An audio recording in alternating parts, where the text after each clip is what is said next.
प्रिय छात्रों, नमस्कार। मैं डॉक्टर अरुण कुमार देशमुख, प्रबंध शास्त्र संस्थान काशी हिंदू विश्वविद्यालय वाराणसी से आपके लिए लेकर आए हैं dynamics of business environment and legal framework. व्यावसायिक पर्यावरण और कानूनी ढांचे की गतिशीलता की इस पाठ्य चर्चा में आज जिस विषय पर हम प्रकाश डालने जा रहे हैं, वह भी आर्थिक पर्यावरण भाग 2 का एक महत्वपूर्ण पहलू है। जैसा कि हम चर्चा कर रहे थे पिछले व्याख्यान में, फॉरेन ट्रेड पॉलिसी, इसका संक्षिप्त परिचय हमने प्राप्त किया।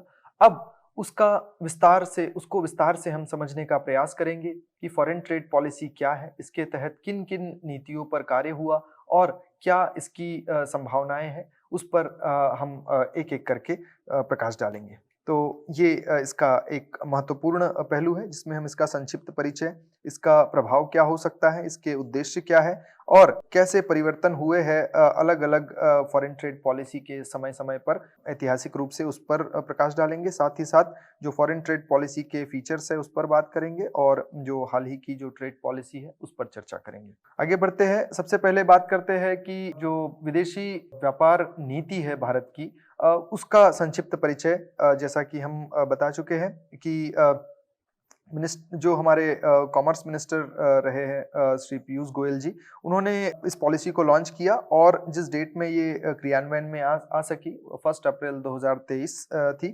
साथ ही साथ इसने किस तरह से देश के विदेशी व्यापार को सुदृढ़ किया जाए, इस दिशा में बड़ा अच्छा प्रयास किया है। और इस पॉलिसी को जिसने तैयार करने का कार्य किया, उस संस्था को हम directorate general of foreign trade के नाम से जानते हैं। और इसका मूल उद्देश्य, जो पॉलिसी है, इसका मूल उद्देश्य है किस तरह से हमारे एक्सपोर्ट बढ़े, जिससे कि हमारा फेवरेबल ट्रेडिंग एनवायरनमेंट या व्यावसायिक पर्यावरण निर्मित हो और साथ ही साथ हमारे जो आर्थिक विकास है वह भी प्राप्य हो सके। अब इसके उद्देश्यों पर चर्चा करेंगे। सबसे पहला उद्देश्य है कि एक्सपोर्ट को प्रमोट करना। जैसा कि हम बता चुके हैं कि किसी भी देश के लिए ये बेहतर स्थिति होती है कि उसके निर्यात उसके आयात से अधिक हो। अगर हम सामान्य भाषा में देखें तो हमारी बिक्री हमारी खरीदारी से जब अधिक होगी तभी हमारी आय अधिक होगी, सामान्य शब्दों में हम कहते हैं। ठीक उसी तरह से किसी देश के लिए समन्वित रूप से यदि हम देखें तो उसके एक्सपोर्ट्स या निर्यात अधिक होना चाहिए। तो जैसा कि हमने कहा, पिछले आज़ादी के बाद से लेकर अभी तक हमारे एक्सपोर्ट्स हमारे इंपोर्ट से कम रहे, निर्यात हमारा कम रहा है और इसीलिए हम लोग जो बैलेंस ऑफ ट्रेड की बात होती है उसमें घाटे की स्थिति में रहे हैं। तो उससे बाहर आने के लिए हमें अपने एक्सपोर्ट को प्रोत्साहन देने की आवश्यकता है। तो ये इसका पहला उद्देश्य है। दूसरा है जॉब क्रिएशन, कि नई जो जॉब के अवसर है वो उत्पन्न किए जा सके, जिससे कि रोजगार की स्थिति बेहतर बने। साथ ही साथ जो हमारी औद्योगिक स्थिति है उसमें विकास हो सके, उद्योगों का विकास हो सके, उद्योग इतने सक्षम हो सके कि वे अपने प्रोडक्ट्स को एक्सपोर्टेबल बनाने की स्थिति में आए। साथ ही साथ जो हमारी एक्सपोर्ट बास्केट है, वर्तमान एक्सपोर्ट बास्केट, हमने पिछले व्याख्यान में समझने का प्रयास किया, क्या हम इंपोर्ट अधिक करते हैं, कौन से उत्पाद है जिनका हम एक्सपोर्ट अधिक करते हैं। तो उसको अगर हम देखें तो हमें दिखाई पड़ता है कि हम एक ही तरह के एक्सपोर्ट्स कर पा रहे हैं, लेकिन हमारे पास पोटेंशियल है कि हम अन्य तरह के एक्सपोर्ट्स करें जिससे हमें अधिक आय अर्जित हो सके, हमारे देश को अधिक आय अर्जित हो सके। तो उसको डाइवर्सिफाई करने का काम, कि किसी एक या दो तरह के उत्पादों पर हमारी निर्भरता न रहे, बल्कि हम हर तरह के उत्पादों को एक्सपोर्ट करने की स्थिति में आ सके। ठीक इसी तरह से हम प्रौद्योगिकी रूप से प्रगति कर सके, ये भी इसका उद्देश्य है ट्रेड पॉलिसी का। और अधिक फॉरेन एक्सचेंज हमारे देश में आ सके। साथ ही साथ हमारी जो कॉम्पिटिटिवनेस है, हमारी जो प्रतिस्पर्धात्मक क्षमता है, वह भी विकसित हो सके। प्रतिस्पर्धात्मक क्षमता विदेशी व्यावसायिक प्रतिष्ठानों के संदर्भ में हम बात कर रहे हैं। तो हमारे व्यवसाय विदेशी प्रतिष्ठानों के समतुल्य प्रगति कर सके, इसके लिए हमें उनको प्रतिस्पर्धी बनाना होगा। अब फीचर्स की बात करें फॉरेन ट्रेड पॉलिसी के, तो ये बात करती है exchange of goods and services, दोनों पर विशेष बल है। जैसा कि हम बता चुके हैं कि जो वर्ष 2030 तक जो टारगेट रखा गया है $2 ट्रिलियन का, उसमें 1 ट्रिलियन हमारे गुड्स का टारगेट है और 1 ट्रिलियन सर्विसेज का टारगेट है। तो ये इस पर विशेष बल दिया गया है। साथ ही साथ डिफरेंट करेंसीज के इस्तेमाल पर जोर दिया गया है। किसी एक करेंसी में ट्रेड करने की बजाय भारतीय करेंसी को भी वैश्विक स्तर पर स्थापित किया जा सके, इस दिशा में कार्य हुआ है। ये इस पॉलिसी का एक फीचर है। साथ ही साथ क्रॉस बॉर्डर मूवमेंट बेहतर हो सके, इस पर ये पॉलिसी प्रकाश डालती है। साथ ही साथ जो ट्रेड पॉलिसी है वो ठीक प्रकार इसको नियमन कर सके, विदेशी व्यवसाय को नियमन कर सके, इस पर प्रकाश डालती है। साथ ही साथ जो आर्थिक निर्भरता राष्ट्रों के बीच में बने, जिससे कि अच्छे व्यावसायिक संबंध दूसरे राष्ट्रों के साथ निर्मित हो। बैलेंस ऑफ ट्रेड और बैलेंस ऑफ पेमेंट की बात होती है। बैलेंस ऑफ ट्रेड जैसा हम बता चुके हैं कि ये वो स्थिति है जिसमें लेखा जोखा रखा जाता है देश के आयात और निर्यात, मर्केंडाइज और जो सर्विसेज है उसके जो उत्पाद है और सेवाएं हैं उनका समन्वित लेखांकन जो होता है वो बैलेंस ऑफ ट्रेड होता है। जबकि हर तरह का जो विदेशी प्रोसीडिंग्स देश को प्राप्त हो रहा है, इंक्लूडिंग उसमें ये भी आपका बैलेंस ऑफ ट्रेड भी सम्मिलित है। उन सब को मिलाकर जितने भी हमें फॉरेन करेंसी एक्सचेंज हो रहे हैं वे सब मिलाकर जो जा रहे हैं और आ रहे हैं उन सब का समन्वित जो लेखा जोखा है उसको बैलेंस ऑफ पेमेंट बीओपी कहा जाता है। तो बीओपी थोड़ा ब्रॉडर कॉन्सेप्ट है, जबकि बीओटी बैलेंस ऑफ ट्रेड थोड़ा संकुचित, जो उद्योग है उनको और प्रतिस्पर्धी बनाने का कार्य करता है। अब यदि बात करें कि क्या इम्पैक्ट या क्या प्रभाव व्यवसाय नीति का, विदेशी व्यवसाय नीति का पड़ने जा रहा है, तो इसमें हम कहते हैं कि ये हमारे एक्सपोर्ट्स को या हमारे निर्यात को बेहतर बनाएगा। इससे हमारे निर्यात बेहतर होंगे क्योंकि अब कार्य वृहद स्तर पर हो रहा है और जैसे कि हमने कहा ओडीओपी जैसी योजनाएं सरकार की स्थानीय स्तर पर लाई गई और इससे जो वहाँ के उत्पादों को एक अच्छा प्लेटफॉर्म मिला और साथ ही साथ इस स्थिति को तलाशा जा रहा है कि किस प्रकार उन उत्पादों को अंतर्राष्ट्रीय स्तर पर एक्सपोर्ट या इंपोर्ट किया जा सकता है, तो उस पर कार्य हो रहा है। ठीक इसी तरह से नई जो जॉब अपॉर्चुनिटीज है उन पर वो क्रिएट हो रही है इसके माध्यम से। ठीक इसी तरह से बैलेंस ऑफ पेमेंट की जो स्थिति है भारत की, जो कि हमेशा अनफेवरेबल रही है, नेगेटिव रही है, उसको पॉजिटिव बनाने की दिशा में, उसको बेहतर बनाने की दिशा में कार्य हो रहे हैं। तो ये इसका प्रभाव हमें देखने को मिलेगा। हमारे यहाँ जो एफडीआई की स्थिति बेहतर हो रही है, फॉरेन डायरेक्ट इन्वेस्टमेंट या प्रत्यक्ष विदेशी निवेश, उसकी स्थिति पहले से बेहतर हो रही है। तो इसको हम वर्ष 2023 की इस पॉलिसी को उसका श्रेय दे सकते हैं। साथ ही वे सभी नीतियाँ जो इससे पहले सरकारों द्वारा बनाई गई वे इसका आधार बनती है। ठीक इसी तरह से इंडस्ट्री और सेक्टर स्पेसिफिक बेनिफिट दिए जा रहे हैं। उदाहरण के लिए यदि सरकार का ध्यान कृषि क्षेत्र पर है तो किस प्रकार कृषि क्षेत्रों के निर्यात को प्रोत्साहित किया जाए उस पर कार्य हो रहा है। किस प्रकार किसानों की आय बढ़ाई जाए उस पर प्रकाश डाला जा रहा है। ठीक इसी तरह से इनोवेशन और टेक्नोलॉजी का डेवलपमेंट किस तरह से हो सकता है उस पर उसका प्रभाव हम इस पॉलिसी के रूप में देख सकते हैं। साथ ही साथ आर्थिक विकास जो हम देख पा रहे हैं उसमें भी इस पॉलिसी का बड़ा विशेष योगदान है।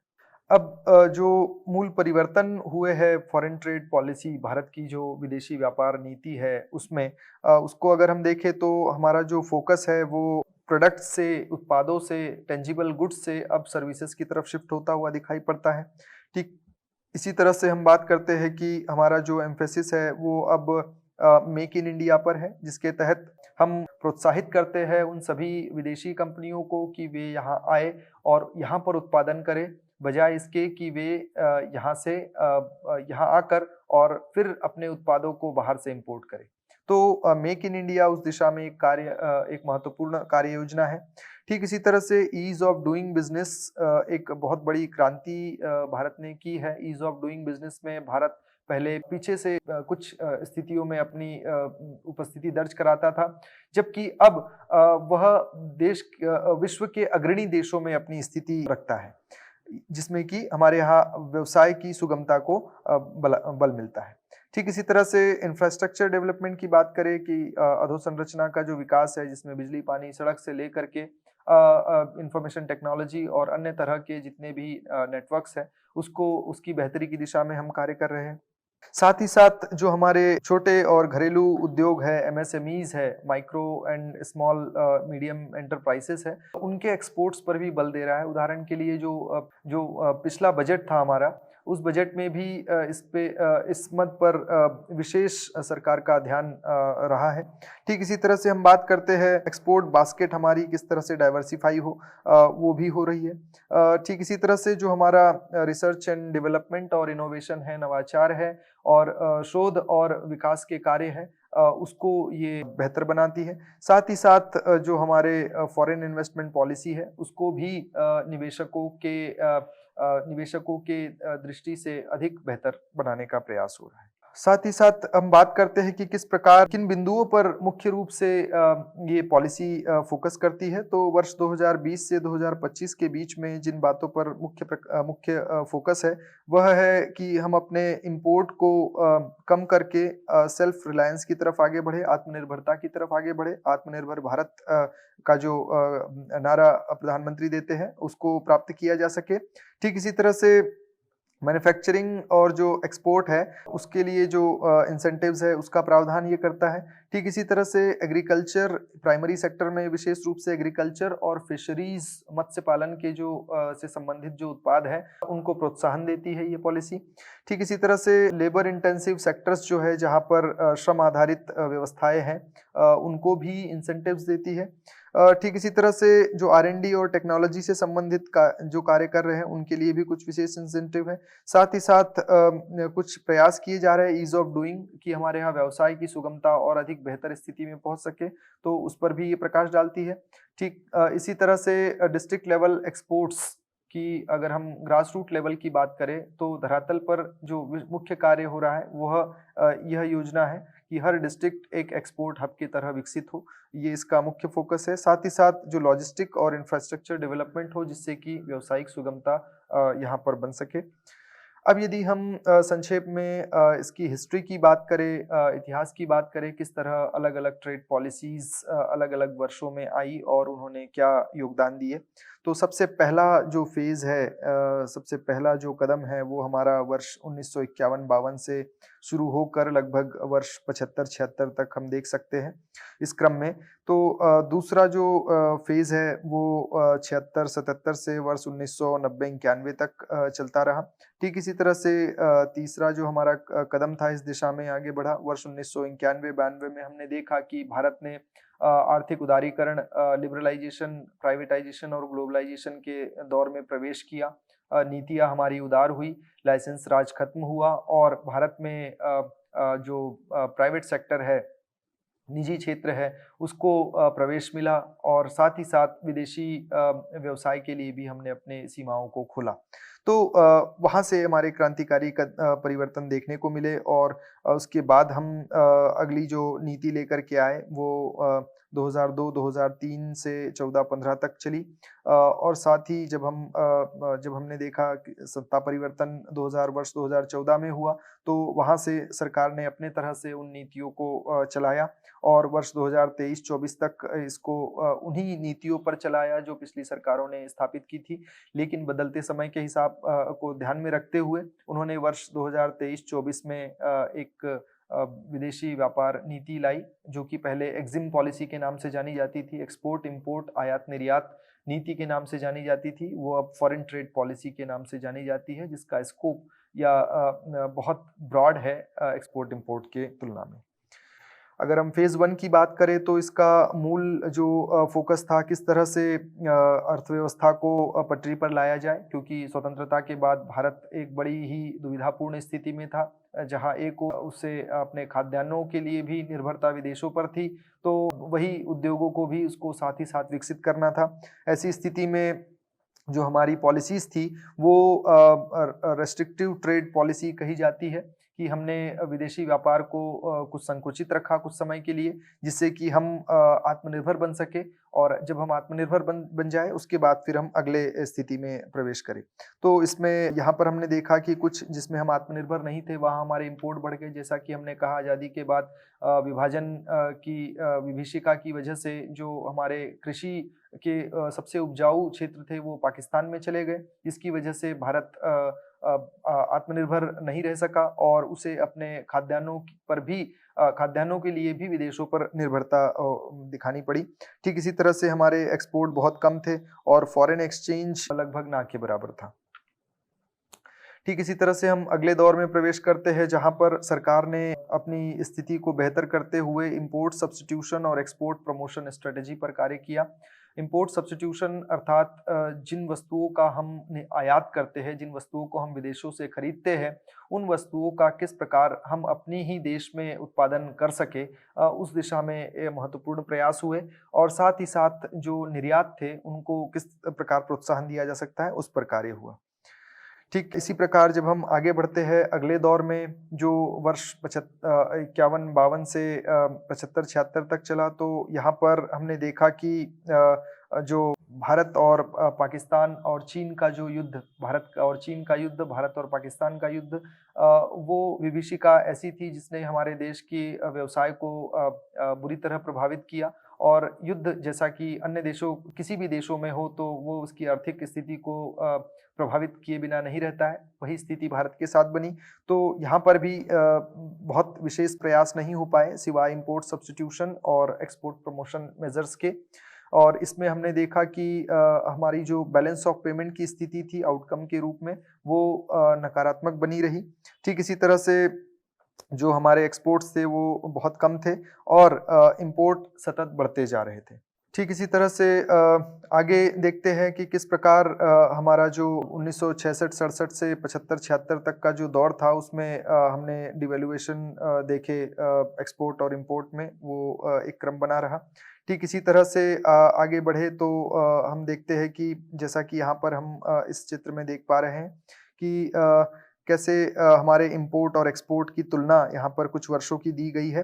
वर्ष 1950-51 से लेकर 75-76 तक की स्थिति अगर हम देखें तो जो रेड में डार्क रेड सर्कल में आप देख पा रहे हैं वो हमारे इंपोर्ट्स है, और उसकी तुलना अगर आप अपने एक्सपोर्ट से करें तो आप पाएंगे कि हमारे इंपोर्ट हमारे एक्सपोर्ट से, हमारे निर्यात आयात से हमेशा कम रहे हैं। ये ग्राफ में भी इसको आप देख सकते हैं वर्ष 1950-51 से 76 तक। तो ये स्थिति किसी भी देश के लिए बहुत अच्छी नहीं मानी जाती। तो ये हमें बताती है कि किस प्रकार हमारा जो बैलेंस ऑफ ट्रेड है वो हमेशा एक नेगेटिव में रहा है। जैसे कि आप देख पा रहे हैं यहाँ पर 1950-51 में नेगेटिव -4 है।